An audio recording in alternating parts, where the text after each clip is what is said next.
Hello दोस्तों, आप सभी प्रिय विद्यार्थियों का YouTube चैनल कुछ क्लासेस में स्वागत करता हूं। आज हम लोग केमिस्ट्री का एक छोटा सा टॉपिक देखेंगे जहां से एग्जाम में प्रश्न बनता ही बनता है। तो आइए चलिए हम लोग क्लास को शुरू करते हैं। तो आज का जो टॉपिक है वो क्या है? तत्व। ठीक है, तत्व से एग्जाम में प्रश्न बहुत सारे मिलेंगे आपको। ठीक है, तत्व को इंग्लिश में एलिमेंट बोला जाता है। क्या बोला जाता है? एलिमेंट बोला जाता है। आई होप आपको ये समझ में आएगा।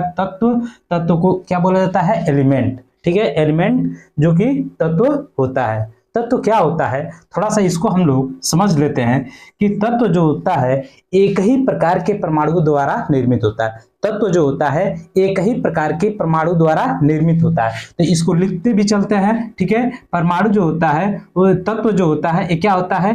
एक ही प्रकार के। ठीक है, एक ही, ठीक है, एक ही प्रकार की, ठीक है, परमाणुओं से निर्मित होता है। ठीक है, ठीक है, निर्मित होता है जिसे हम लोग क्या कहते हैं? तत्व कहते हैं। ठीक है, क्या होता है? एक ही प्रकार के परमाणुओं के द्वारा निर्मित होता है, उसे हम लोग क्या कहते हैं? तत्व कहते हैं। या तो आप कह सकते हैं समान प्रकार के परमाणुओं से बने। ठीक है, समान प्रकार के परमाणुओं से जो मिलकर बनता है उसे हम लोग क्या कहते हैं? तत्व कहते हैं। जो समान प्रकार के परमाणुओं से मिलकर बना होता है उसे हम लोग क्या कहते हैं? तत्व कहते हैं। आई होप आपको ये समझ में आ गया होगा। ठीक है, अब थोड़ा सा हम लोग, ये तो इसकी परिभाषा हो गई। अब थोड़ा सा इससे रिलेटेड एग्जाम में जहां से प्रश्न बनता है उसके तरफ हम लोग बढ़ते हैं और समझते हैं। ठीक है, तो तत्व की संख्या अभी तक, आज तक जितना हम लोग को पता है, ठीक है, आज तक, ठीक है, तत्वों की जो संख्या है वो कितनी है? 118 है। कितनी है? 118 तत्व आज तक हम लोग को क्या है? ज्ञात हुए हैं। ठीक है, तो ये 118 जो तत्व हैं इसमें कुछ प्राकृतिक तत्व हैं। क्या है? तो प्राकृतिक कुछ तत्व हैं। तो वह कितने हैं? 94 हमारे पास क्या है? प्राकृतिक तत्व हैं। कितने हैं? प्राकृतिक तत्व हम लोग के पास मौजूद हैं। ठीक है, 24 जो है, ठीक है, 24 जो है कृत्रिम है। क्या है? कृत्रिम। मतलब मानव निर्मित द्वारा ये बनाए गए 24 तत्व है। अब प्रकृति ने जो हमें दिया है वह 94 है। आई होप आपको समझ में आ गया कि आज तक हम लोग के पास कितने तत्व ज्ञात है? 118। उसमें से 94 जो है प्राकृतिक रूप में मिलता है, जो 24 है यह कृत्रिम रूप से बना हुआ है। आई होप आपको ये समझ में आ गया है। ठीक है, अब थोड़ा सा डिस्कस करते हैं इस 18 के ऊपर। ठीक है, 118 में हम लोग कौन कौन से तत्व धातु, अधातु और उपधातु हैं इनको भी समझ लेते हैं। ये भी एक रेशियो में यहां से भी प्रश्न निकल सकता है, तो इसको भी समझ लीजिए कि 118 जो तत्व हैं, ठीक से 118 तत्व, ठीक है, 118 तत्व जो है हम लोग के पास, वह तत्व 3 रूपों में डिवाइड है। तो पहले किसमें है? धातु में। ठीक है, 118 में धातु में है। ठीक, उसके बाद से किसमें है? अधातु में है। ठीक है, उसके बाद से उपधातु में है। उपधातु, ठीक है, उपधातु, ठीक है, उपधातु में है। तो आई होप आपको ये समझ में आएगा जो मैं बताने जा रहा हूं कि 118 तत्व तो हम लोग को ज्ञात है। उसमें से धातु कितने हैं? तो धातु हम लोग के पास 89 है। ठीक है, 22 हम लोग के पास कितने क्या है? अधातु हैं। ठीक है, और 7 हम लोग के पास कितने हैं? उपधातु हैं। इनको अगर हम लोग जोड़ लेंगे तो 118 हो जाएगा। 9 2 11, 11 7 18 का 8, हाथ में 1 और हाथ में 1, 8 2 10 1 11, 118 तत्व हो गया। ठीक है, अब इसमें थोड़ा सा हम लोग समझेंगे क्या कि कुछ धातु तत्वों को, ठीक है, कुछ उपधातु को और कुछ उपधातु तत्वों को। ठीक है, तो देखिए जो धातु तत्व होते हैं, धातु तत्व में, ठीक है, धातु तत्व में हम लोग किनको किनको पढ़ेंगे? जैसे पोटेशियम, ठीक है, पोटेशियम, ठीक है, सोडियम, ठीक है, मैग्नीशियम, ठीक है, मैग्नीशियम, कैल्शियम, ये सभी के सभी क्या हैं? धातु हैं। उसके बाद आगे हम लोग चलते हैं तो ये देखिए सोना, ठीक है, चांदी, ठीक है, बात समझ में आया? सोना, चांदी, कापर, कोबाल्ट, ठीक है, निकिल, ठीक है, ये सभी के सभी क्या है हमारे धातु तत्व है। आई होप आपको ये समझ में आ गया होगा। पोटेशियम, सोडियम, मैग्नीशियम, कैल्शियम, सोना, ठीक है, एयू, चांदी, कॉपर, कोबाल्ट, निकिल, एल्युमिनियम भी होता है, ठीक है। आई होप आपको ये समझ में आ गया होगा। तो एल्युमिनियम भी है। तो ये इतना मैं आपको कुछ धातु तत्वों के बारे में बता दिया। अब कुछ उप धातु तत्वों को भी अधातु तत्वों को भी समझ लेते हैं, जो कि अधातु जो तत्व होते हैं वो कौन होंगे, ठीक है। तो अधातु तत्व में हम लोग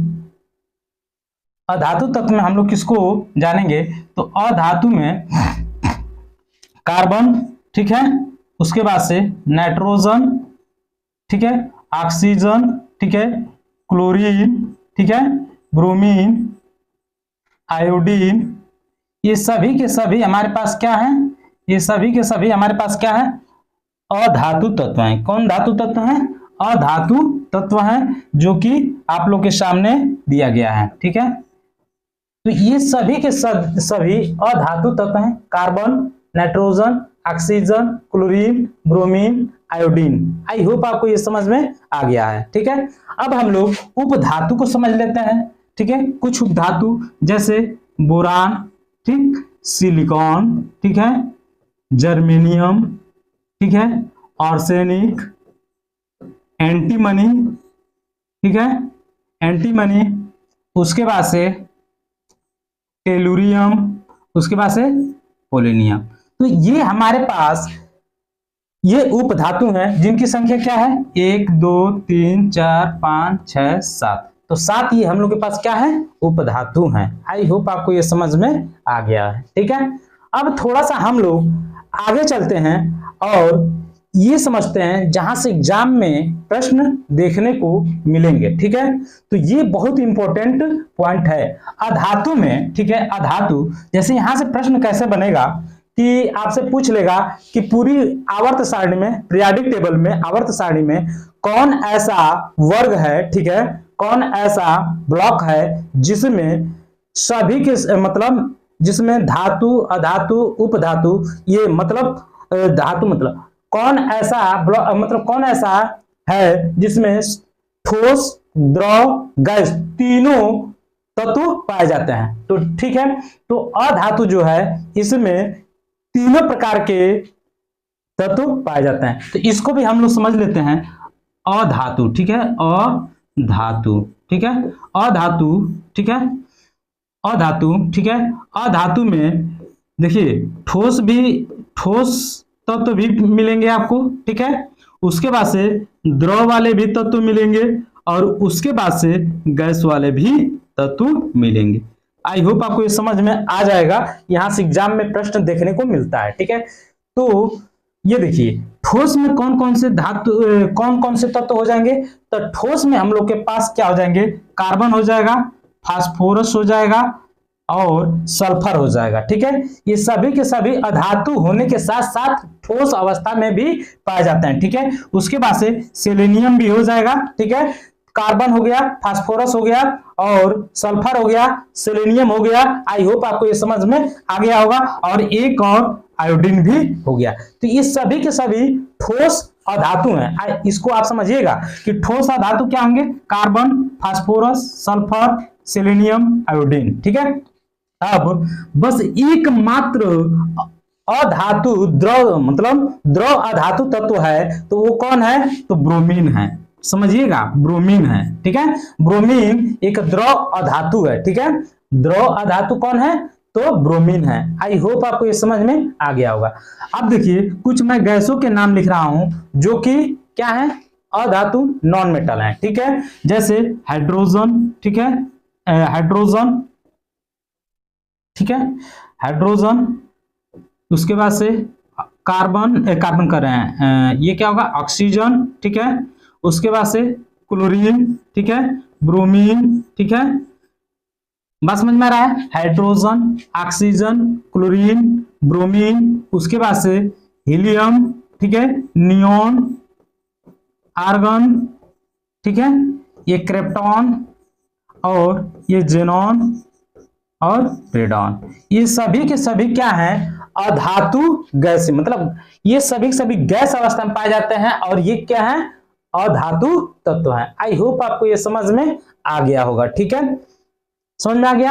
अब यहाँ पे एक और, जैसे कि ये देखिए क्लोरीन, ब्रोमीन और आयोडीन तो ठोस में आता है, फ्लोरीन भी हो जाता है, ठीक है, तो फ्लोरीन भी हो जाएगा, ठीक है, फ्लोरीन ये हो जाएगा, ठीक है।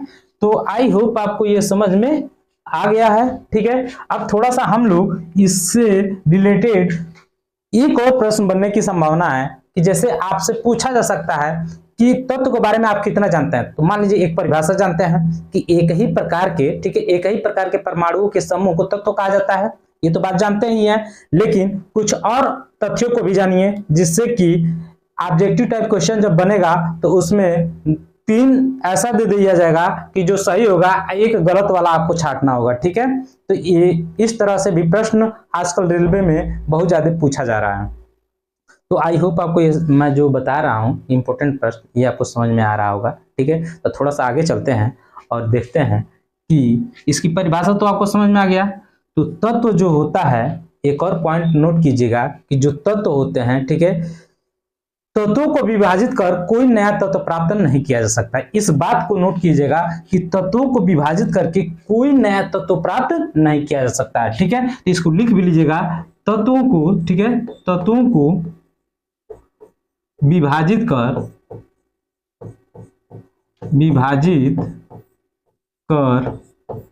कोई, ठीक है, कोई नया तत्व नहीं प्राप्त किया जा सकता, किया जा सकता। आई होप आपको ये समझ में आ गया होगा, ठीक है। ये तो आप जान ही गए कि समान प्रकार के परमाणुओं से बने को हम लोग क्या कहते हैं, तत्व कहते हैं। समान प्रकार के परमाणु से जो बना होगा उसको हम लोग क्या कहेंगे, तत्व कहेंगे। आई होप आपको ये समझ में आ गया होगा, ठीक है। एक और बात समझिएंगे यहाँ पे कि प्रत्येक तत्व सबसे छोटा, प्रत्येक तत्व का सबसे छोटा स्वतंत्र कण क्या होता है। प्रत्येक तत्व का सबसे छोटा स्वतंत्र कण क्या होगा। तो देखिए प्रत्येक तत्व का सबसे छोटा स्वतंत्र कण, ठीक है। तो सबसे छोटा लिखते हैं, सबसे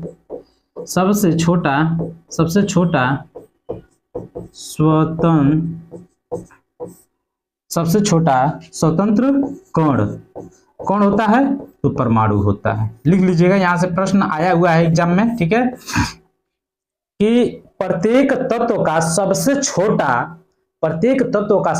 छोटा स्वतंत्र कण क्या होगा, परमाणु होगा। इस लाइन को एकदम लिख लीजिएगा बेहतरीन तरीके से, ये बहुत इंपॉर्टेंट है, यहां से प्रश्न एग्जाम में बना दे रहा है, ठीक है। तो ये समझ में आ गया, कुछ फैक्टों को मैं बताया आपको, ठीक है।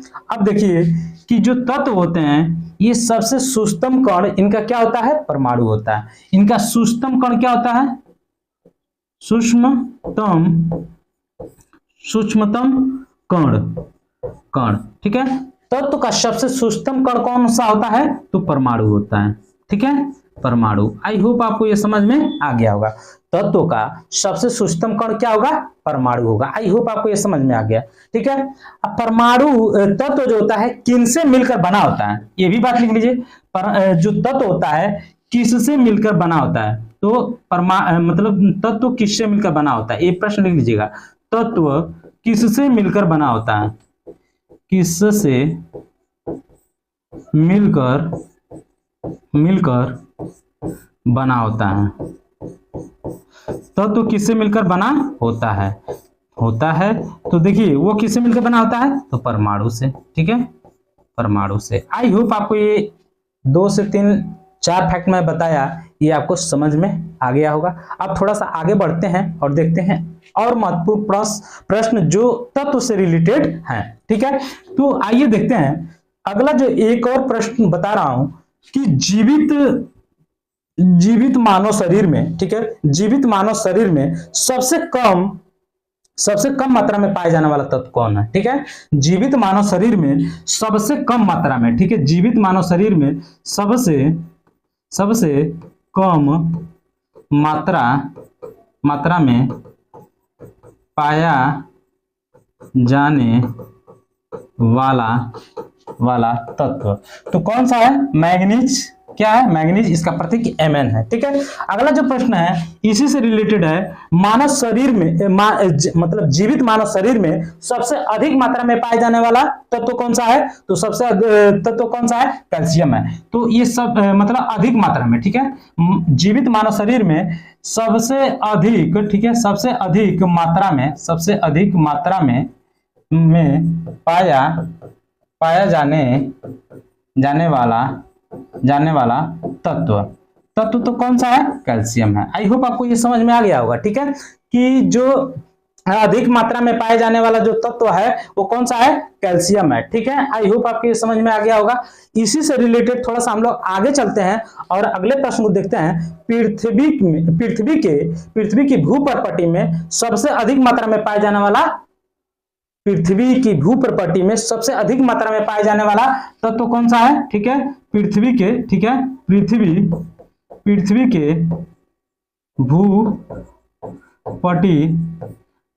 भूप्रपटी में सबसे अधिक मात्रा में पाया जाने वाला तत्व कौन सा है? तो ऑक्सीजन है। कौन सा है? ऑक्सीजन। आई होप आपको ये समझ में आ गया है। ठीक है, और सबसे हल्का तत्व कौन सा है? लिखिएगा, सबसे हल्का तत्व। ठीक है, सबसे हल्का तत्व कौन सा है? तो हाइड्रोजन। आई होप आपको ये समझ में आ गया होगा। और सबसे भारी तत्व कौन सा है? तो यूरेनियम। सबसे भारी तत्व कौन सा है? यूरेनियम। आई होप आपको ये समझ में आ गया है। ठीक है, मिलते हैं अगले क्लास में अति महत्वपूर्ण प्रश्नों के साथ। तब तक के लिए थैंक यू।